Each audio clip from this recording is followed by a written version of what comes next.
The mainstream media is terrified of RFK Jr. I mean, they're terrified of this guy. I think they think he must be the next Hitler or Mussolini or something like this. I mean, or Stalin or worse, right? I'm Dr. Dave Morris with Magnolia Medical Center, and it is our mission and our goal at Magnolia Medical Center to help people the best we can without the use of drugs and surgery. And one of the things that I'm really passionate about, and the things that if you watch my channel, you find that I try to talk on a lot, is just uncovering the lies in healthcare. And the thing that I am so excited about regarding RFK is that, at least on the surface, hopefully a lot of what he says pans out, is he's trying to fix our healthcare system. Number one, it's not a healthcare system at all. That's a lie. It's not trying to promote health in any way. It's a sick care system. The whole industry, as we know it, the unholy trinity of the pharmaceutical industry, the most profitable legal industry ever known to mankind, the health insurance companies, again, a joke there, they're not really about health, and the hospital corporations. That's the unholy trinity, those three things. Those three things account for 20% of our entire gross domestic product, 20%. Last year, $4.5 trillion was spent on the quote unquote healthcare system, or our sick care system, as I would put it. 20%, $4.5 trillion. Then you have, it's about 25% of every dollar spent by our government is on healthcare or sick care. So just try to, like, he's coming after that, at least on the surface, at least the talking points are he's coming after the waste and the corruption and the fraud in that system. I don't believe he's trying to get rid of things like vaccines. I just don't believe that. I don't think he's trying to get rid of vaccines. He said that he's not anti-vaccine. I believe that to be true, although I've never talked to him personally. I know people who have talked to him personally, and they say he's the real deal, but again, they're just talking points. I don't believe you should just listen to everybody. I don't even think you should just listen to me. I think you should actually look for yourselves. But at least on the surface, what he says is good. And if you listen to what he's saying on the surface and he believes that and he's really going to do those things, then yes, the industry should be quaking in their boots. They should be shaking.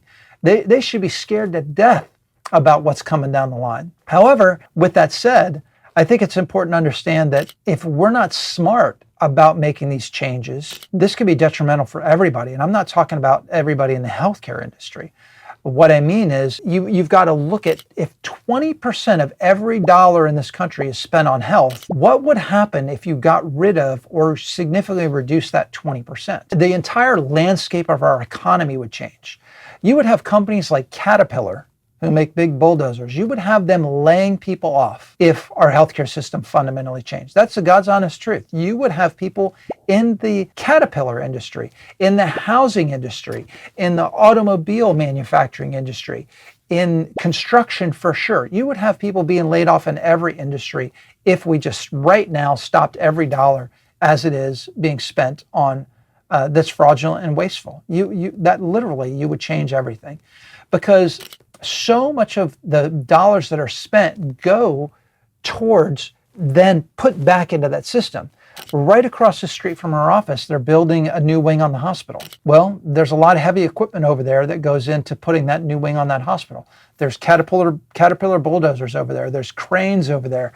There's hundreds of people working on building the wing in that hospital. And just imagine if we didn't need that, because the health of our population improved so much. If you got rid of ultra-processed foods, you got rid of all the chemicals in our foods, chemicals that are illegal in nearly every other industrialized country on the planet, we're fine with. RFK's like, we're getting rid of that. We're getting rid of those chemicals in our foods. We're going to make them illegal. And I'm like, hell yeah, let's get rid of them. Let's be like the other sane countries, at least regarding some of their food products. I'm not saying they're all sane leaders, but at least they're sane enough to not put poison in their foods, unlike our country. So you get rid of those things, the health of our population goes up. That's going to affect jobs. That would affect jobs. So what do I see? We have to have the structure put around this to say, where else can we put these dollars? Where else can we put this money?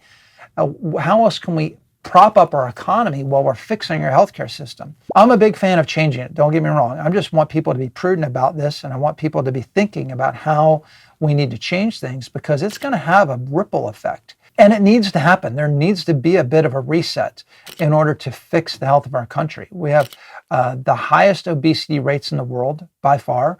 We have infant mortality. There are countries that have, there are third world countries that have better infant mortality rates than we do in the United States. We spend more on healthcare every year than any other country on the planet. You can go to Mexico and have a baby in Mexico and have a better chance of that baby surviving its first year in life. We have forever chemicals in every dang thing we put in our mouth now. You can't avoid these things.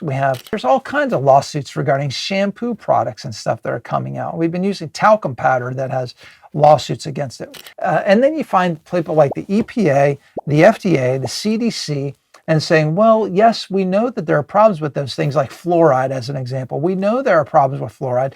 RFK's against fluoride in our drinking water. And these industries say, yes, fluoride's bad for you and too much. This is what they say, by the way. They say, we don't know if the small amounts are detrimental or not. It doesn't seem so. Well, how about until you know, get rid of them, all right? Now, I think we do know that. I think that they just want to not change their ways. I think they're very well aware of the fact that fluoride is bad for you and shouldn't be in our bodies. And it fights for receptor sites in our thyroid. It's neurotoxic. It's a chemical, all right? It is an industrial chemical that we should not have in our bodies. So anyway, I don't want to go on and on and on here. I just think that I think it's interesting that the mainstream media is terrified of this guy. What the mainstream media doesn't realize is that the American population is aware that the healthcare industry is corrupt. It's completely corrupt. It's bought and paid for by the pharmaceutical industry and the health insurance industry.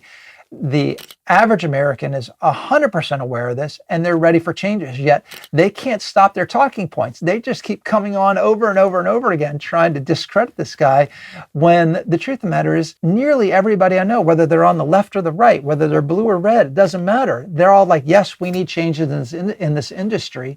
And except for the people that are profiting from this industry in wild amounts, again, the pharmaceutical industry being the most profitable legal industry ever known to mankind, and you don't think that they're corrupt, they're going to do everything they can to protect that. And that's why you're seeing so many hit pieces come out on this guy. It's super interesting to me. I hope he gets in, and for the most part, I hope he really is able to make some changes. There are a lot of most of them seem to be good. A couple of them I disagree with. Dr. Oz being one of them. I don't think he's going to do a good job for Medicare and Medicaid services. Wouldn't have been my pick for sure. But anyway, that's what I have to say about this. I hope you found this helpful. Again, I'm Dr. Dave Morris with Magnolia Medical Center here in Murfreesboro, Tennessee. We're a root cause functional medicine. We are a non-drug, non-surgical pain clinic. We're here to try to get people well without the use of drugs and surgery. I hope you found this information helpful. Let me know what you think in the comments below. I appreciate it.